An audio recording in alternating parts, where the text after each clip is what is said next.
Hey YouTube, picked up a product I wanted to show you. I'm not showing you based on the brand name or anything. Um, where I live, they have some pretty restrictive fire bans. You have to check every day whether or not you can have a fire. Some days you can have them at a certain time of day. Sometimes you can't have them till after supper. You can't burn in the mornings. Yada yada. So for people like us who like to have open fires and cook over open fires, it makes things a little bit difficult. So I went and picked up a rocket stove. So this is the one that I picked up. Thanks, Liam, for helping me out find the one I was looking for. But I went to the local sports store that had a outdoor shop in it. So the way this rocket stove works is it's got a burner inside. There's a primer down here. Your jet is there. Your tube comes through here, up in through where it burns, back down. So when it's burning here, that's what heats your liquid fuel up to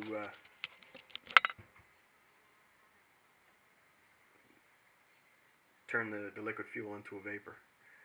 So this hooks to your canister. So you prime it, you start off with a little bit of fuel in there. I'll show you how that works. And then once that heats that up, then you can open it up and it will start to turn into a gas. And it looks a lot like, you know, your stoves that you buy with the propane, because essentially it's doing the same thing. When you start this off, you're supposed to put about a half teaspoon of fluid or fuel in there, and you can see it spray, but once it's hot, then you can't see it coming up through because it's a vapor. So you can see the black here, that's just from when it's first starting up. I cooked a pot of water on it in a bucket. The bucket was wide open, so there was a lot of heat transfer. So if it had been closed, it would have taken a lot less time, but it took 40 minutes to to boil 2.5 liters of water. So in the kit, you get your stove, which folds down like that. You get your pump. You get your aluminum plate. And it's just flimsy aluminum to sit underneath for fire protection. You get your wind guard. That goes around like that.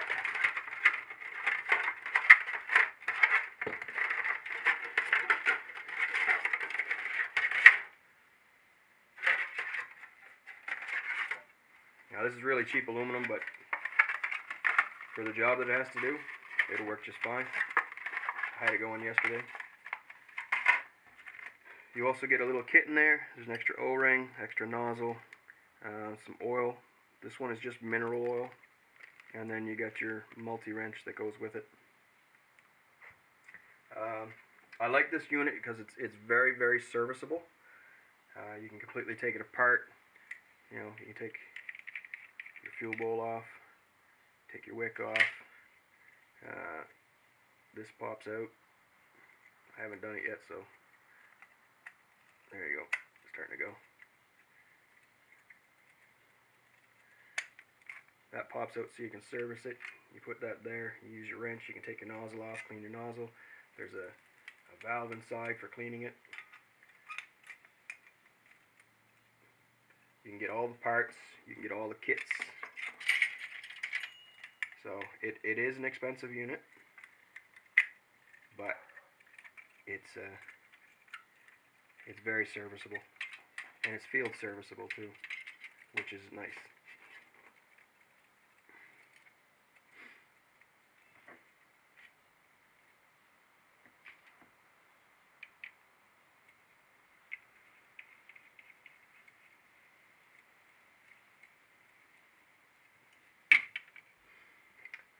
Even your pump is serviceable.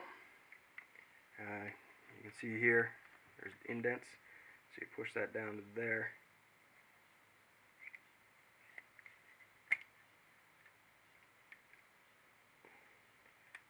that twists, pops off. There's your plunger, so you can lube your plunger, replace it if you need to.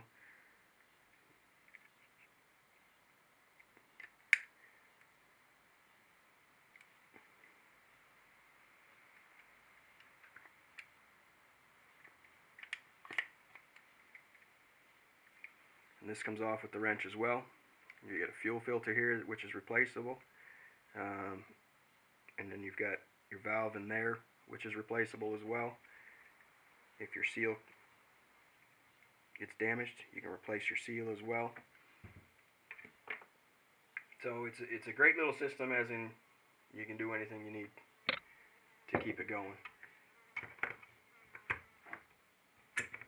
Now this is a brand name product. I'm not showing you so much for the brand name. So this particular model takes naphtha, kerosene, and gasoline. I've seen reviews where people have used the gasoline, say it works well. I've seen reviews where other people say don't use the gasoline, it chews up the O-rings and stuff.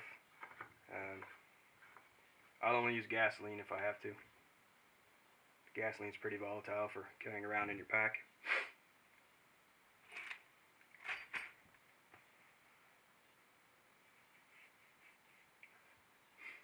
So to put this together, all you have to do is that goes in here. Bring this around, clip it in there, and then you want to keep it as far away as you can from what you're working on. Now, the only issue that I've had with this one so far is, as you can see, it's not quite sitting flat. But once you put something on it, then it should work just fine. So, close your valve, and you pump it 20 to 30 times if it's full, 30 to 40 times if it's half full. So we're going to pump it 25 and see what we get.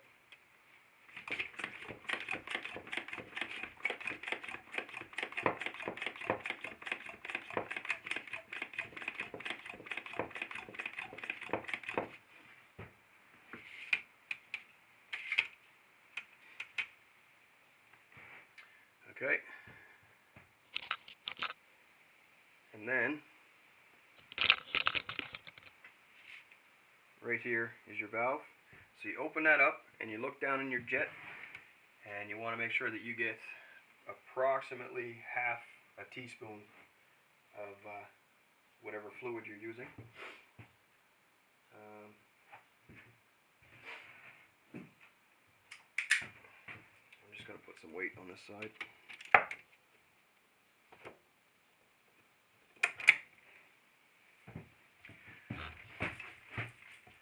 So I'm going to be taking my kids out camping, and then a friend of mine wants me to take his kids out camping. So I figured instead of us getting disappointed in not being able to have fires, I picked this up. Now, I'll be honest with you, I paid more for this than I intended. And she's spraying now.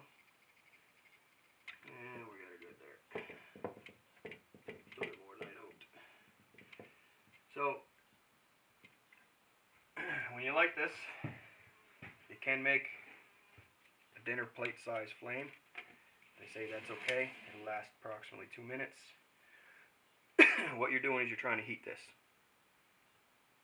So once it starts to die down a bit, then you reopen this valve, and if you start getting blue flames, then you're pretty much good to go. So let's give it a shot, see what we got.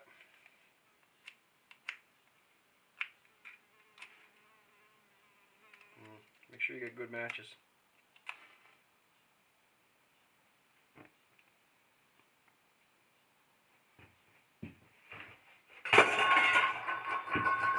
Now I ran this last night, and it was windy, and I didn't have any issues with it. It didn't blow out like a propane one would. You know, it did take 40 minutes to do 2.5 liters of water, but again, it was windy. The pot that I had was wide open on the top. I didn't have a lid for it, and the water that I took out of the tap, and I took it really cold, you know, to simulate maybe cold water in the fall or the winter. In the reviews, I've seen that this thing can work in as low as minus 40 degrees.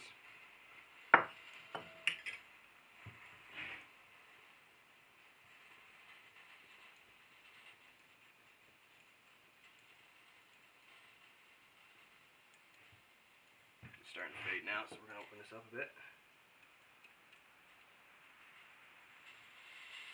You can hear it kind of hissing and the blue flame starting.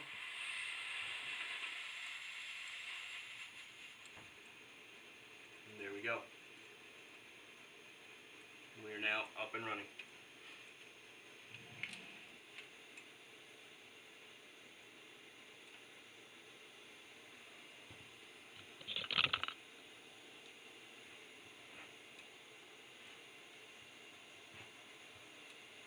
And then you can adjust your flame. Bring it down to a low simmer. Or we can crank it up.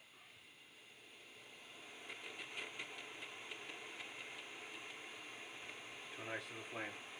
And the flame is about that height there. I'm going to turn it down some because I'm going to cook up some beaver.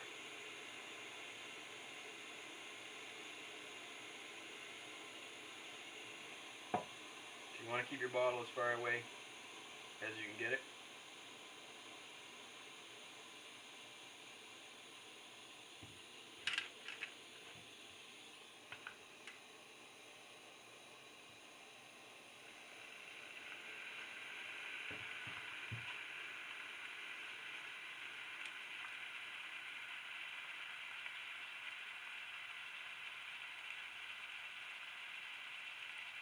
I've got that down pretty low.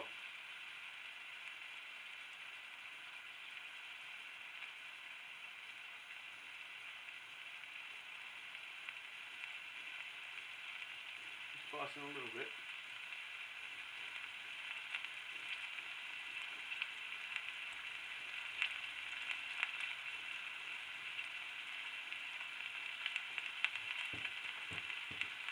But that beaver's cooking right away.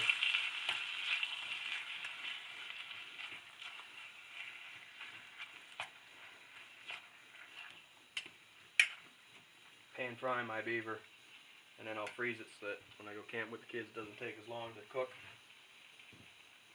And I like to pan fry my meat before I make a stew. I find the stew tastes much better.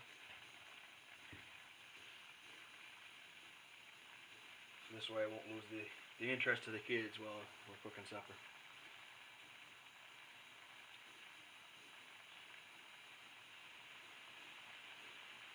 But like I said, these are expensive. Well, expensive is relative. To me, they're expensive. This unit, the stove itself, I believe retails at about $100. And then the bottle retails at about $21. And the fuel for almost a liter, I think it was 946 mils, was around $13 plus taxes. So, but the upside is this bottle holds 887 milliliters. Your fill line is to just below where the neck starts to close off. I ran it for 40 minutes yesterday, and I may have burned an inch of fuel. So it was way more efficient than I had expected. Like I said, in the windy weather, it boiled the water. It was going to boil the water without it, but I put the heat shield around it when it was close to boiling. I just wanted to see if the heat shield would stand up to the heat. So far, testing this at home. I'm impressed with it. It's pretty compact, so it'd be nice to take in the canoe or a hike or whatever you're doing, right? You can take it anywhere. And this is just a glorified water bottle that you can pressurize. So it's not that big, it's not that heavy. It's made out of aluminum. And this is all stainless steel and brass. So there shouldn't be any issue with corrosion. So I look forward to testing it out in the field, and I'll keep you posted. So for now, I'm going to finish up this beaver, because I've got beaver in the house that I'm working on, and we're going to smoke that up. Make some beaver jerky. So I'll get this finished up, and hopefully we'll have a video field testing this pretty soon for you.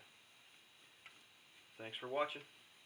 Don't forget to like, subscribe, share, comment, and we'll see you next time.